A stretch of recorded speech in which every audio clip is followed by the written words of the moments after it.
Train smart. Eat smart. Sleep smart. In this video, I want to talk about 3 important elements that will help you improve as an athlete and keep the fun in the run. So let's get started.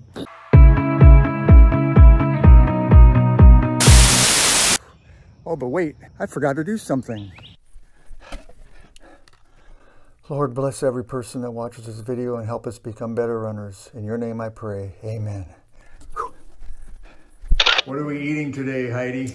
This is just extra food. We've got some cream breakfast gravy, Italian sausages. Oh yeah. All low carb with some broccoli, some cauliflower right here. Cauliflower. Nicely steamed, all ready to go. Cauliflower, and I smother it in butter. Okay, so this is an experiment. It's a lean cut of meat, which we don't usually use, but with the price of beef these days, this is I bought a whole eye of round. And so the fat is on the outside, but I did cover it with bacon grease when it was cooking, and I beat it like crazy. It's not gonna be a really tender kind of Where are the potatoes? Actually, we have the rice and the pasta. Right. This is. We actually don't eat that kind of stuff. There. We like meat and just a few veggies. For our guests. Yeah. All right, there it is, folks. That's lunch today. This hen is providing me with breakfast this morning. Let's see what's in here. Oh yeah. There we go. 1 egg. 2 eggs. People say, well, I don't want to eat too many eggs because too much cholesterol. I think eggs are bad for you if you eat more than 2 dozen a day. But under 2 dozen a day, I think you're good to go. For me, one of the important pillars in me staying healthy and being an efficient, effective runner is to slow down my pace and to train smartly. We often hear, no pain, no gain.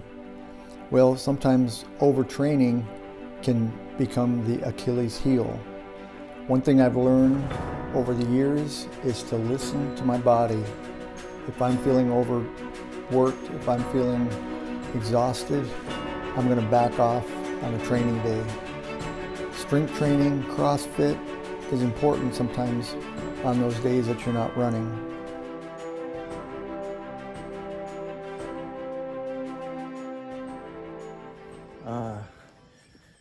I think one of the most important things that I've learned is when I go running, first thing I do is do a warm-up. So about a 10 or 15 minute walk, get my heart rate slowly elevated, really helps me. I think the majority of my runs, probably about 85 to 90% of my time running, is spent in the aerobic zone. In other words, my heart rate is under 130 beats per minute. If I can keep that into the 120s, in order to keep the fun in the run, you need to stay injury-free, because one of the frustrating things is when you're dealing with an injury and you can't get out there every day. I tend to run about 4 or 5 days a week, and when I am not in a training cycle, in other words, if I don't have any marathons, half marathons coming up, I tend to get about in between 20 and 30 miles a week. Not a lot, but just to keep myself in shape. Now during the training months leading up to a marathon, then I will get anywhere from 50 to 60 hours, or 50 to 60 miles a week.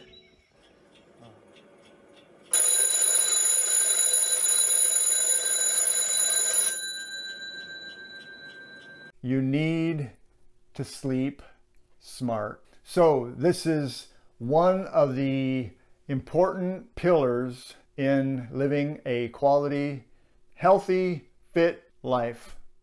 Would you agree with me that after a good night's sleep, there's so much more clarity and the ability to make proper decisions? There was a study done that people that got 5 hours of sleep or less, the next day ended up consuming 700 more calories that day. Because the truth is when you're tired, how many of us eat in order to try to stay awake? Now, for those of you that are addicted to your phone, guilty. Those of you that sit in front of your computer or watch TV, I would encourage you to turn those off at least an hour before you go to sleep. And I know we've heard this before about how the blue light causes our quality of sleep to diminish, but I'm telling you, it is true. What I enjoy doing is getting in bed prior to going to sleep, getting into bed at least a half hour prior, and reading a good book. And I think one of the important things is just getting into a routine. Me personally, whether it's Monday morning or whether it's Sunday morning, I try to get up at the same time each and every day, 7 days a week. I try to stick to a routine. And I understand, you know, we've got schedules, we've got other things that may interrupt our routine, and that's totally fine. But with everything within me, I try to keep to that routine, and it has paid off in dramatic proportions. Sometimes when I lay down to go to sleep at night, it's 8:30 at night, maybe 9 o'clock at night, and my wife is wondering, what in the world are you doing? You know, there's a reason that God gave us the nighttime. And there's a reason there's so many hours during that night. It's so that we could close our eyes, slow down, and rest, and get our proper 8 hours of sleep. Thank you so much for taking the time to watch this video. Hopefully it helped you in one way or another. And if you enjoy this content or you have suggestions, please leave them in the comments below. If you haven't subscribed already, I really want to encourage you to do that. It would mean a lot to me. Hit the like button and share this with your friends. Lord, bless every person that watches this video and help us become better runners. In your name I pray, amen. Whew.